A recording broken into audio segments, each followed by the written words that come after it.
Video আমি বহুত কষ্ট কৰি বনাওঁ, ভিডিঅ'ৰ কাৰণে বহুত কষ্ট হয়। এনেকুৱা গ্লাছ থাকে, কিবা থাকে, তথাপি আমি দিয়া মানুহ নাই, লাইক লাইক দিয়া নাই। ছোৱালী এনেকে কটি যেতিয়া হিলাব তেতিয়াহে লাইক দিয়ে।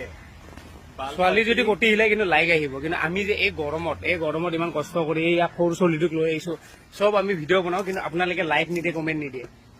উল্টা আমাক বাহিৰৰ মানুহে লাইক দিয়ে, বাহিৰৰ মানুহে কমেণ্ট দিয়ে, কিন্তু ফলোৱাৰ্ছ বিলাকে দিব টান পায়। যেন এটা লাইক দিলে, এটা কমেণ্ট দিলে আমাৰ পইচা আহিব। আগতে যেতিয়া ফেচবুকটো নৰ্মেল আছিল তেতিয়া চবে লাইক দিয়ে, আৰু এতিয়া যেতিয়াৰ পৰা এই প্ৰফেচনেল হ'ল আৰু পইচা ইনকাম হ'ল মানুহৰ, তেতিয়াৰ পৰা এনেকুৱা ভাবে যেন কিবা এটা লাইক দিলে আমাৰ পইচা আহিব। তো সেইটোৰ জ্বলনত আমাক নিদিয়ে। এই এইবোৰ গ্লাছ এনেকে থাকে। আমি তথাপি খালী ভৰি ইয়াত ভিডিঅ' বনাওঁ, ভিখাৰী হওঁ, পাগল হওঁ, আমি চব হওঁ আপোনালোকৰ কাৰণে, যেন আপোনালোকে হাঁহি থাকিব পাৰে। কিন্তু তথাপিও আপোনালোকে আমাৰ লগত ছুটিয়ামি কৰে। এইটোতো বহুত নাই ইনচাফ। কিন্তু ছোৱালী এটাই যদি অলপমান যদি এনেকে ভিডিঅ' দিয়ে, তাতে আহিব 1 মিলিয়ন ভিডিঅ' বা 1 মিলিয়ন লাইক। তো আমিওতো কষ্ট কৰোঁ না। নে পেণ্ট পিন্ধি আছে, সি চাওক এই গৰমত তাক লৈ আহিছোঁ। আমি মেনেজ কৰিব লাগে ন বহুত। তো আপোনালোকে আমাকো অলপ ছাপোৰ্ট কৰক। তো আমাক যদি অসমীয়াবিলাকে ছাপোৰ্ট নকৰে, কেনেকে